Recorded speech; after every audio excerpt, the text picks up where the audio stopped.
The following video is going to demonstrate the technique of lifting. As you can see here, I'm giving you the directions which basically state to paint a sphere, including the cast shadow, and then lift the highlight. Then we are going to paint a mass of color and then lift highlights to create a cloud form. So basically what I'm doing here is I'm going to use the technique lifting to create both a highlight and to create cloud forms, because there's different uses for lifting.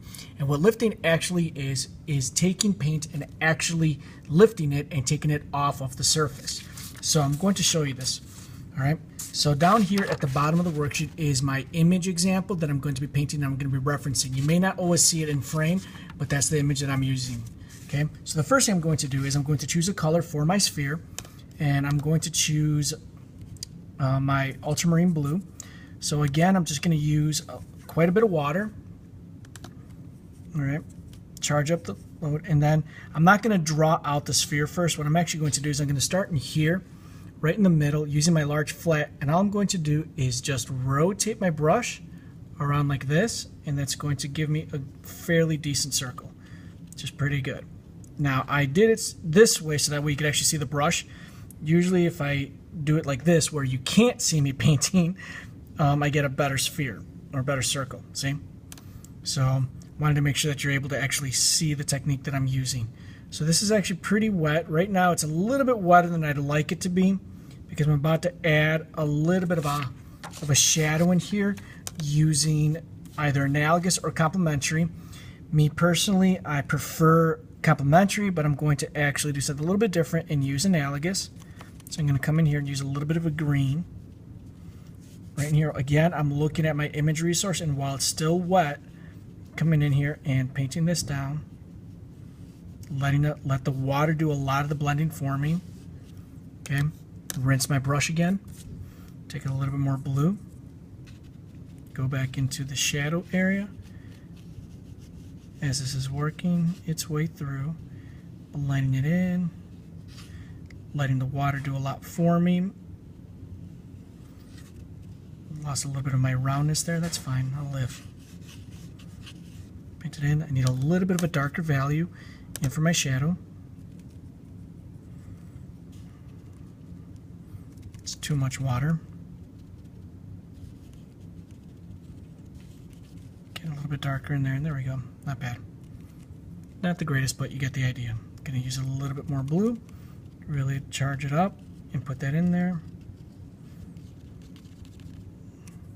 And you can see that my sphere is developing. Right. Now, as I get into the shadow, I realize, oh, wait, I forgot my highlighter in there. I didn't leave it light enough. So what I could actually do is take a piece of paper towel. It doesn't have to be a big piece. It could be a small piece of paper towel. And all I'm going to do is just scrunch it up, come in here, and while it's wet, I'm going to just dab at it and lift off some of the color. And that's lifting. I've just lifted to create a highlight. Next, I'm going to come in here. It says here to do to paint a cast shadow, so that's what I'm going to do. So looking at my image, I see that I have a cast shadow down here, so I'm going to come in here with a little bit of green.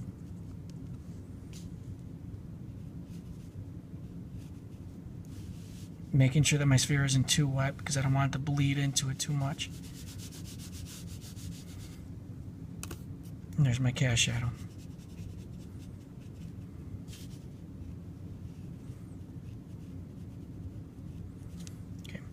As that's drying right in there, I'm actually going to start painting into the background over here and paint in a little sky.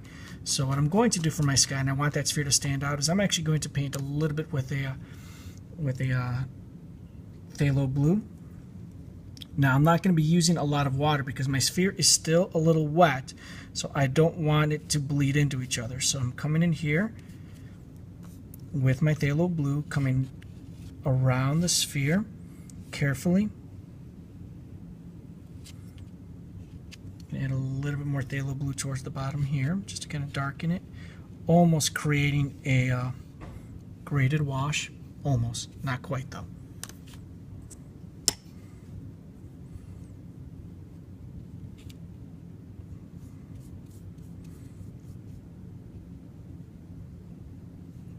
You can see here I'm coming right around my sphere gently. Now, as this is still wet, as this is still wet, I'm going to actually lift off some of this blue in the hopes of creating some little cloud forms. And all it is I'm taking some paper towel, again, some fresher, cleaner paper towel, and I'm just scrunching it up, and what I'm going to do is I'm going to push it in and lift the pigment up, and it leaves these little cloud forms in there, and that's how I'm able to create some little fake quick clouds by lifting the color up off of the surface. Now if I notice, this part down here is actually dry with my cast shadow, so now I'm actually going to finish it off by painting some color on top of that.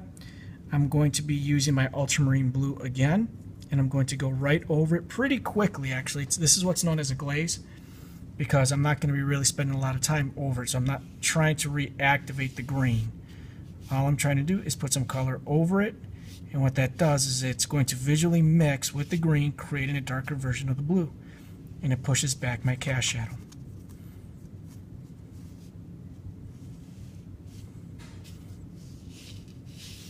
Once that dries, I'll go back into my cast shadow, make it a little bit darker.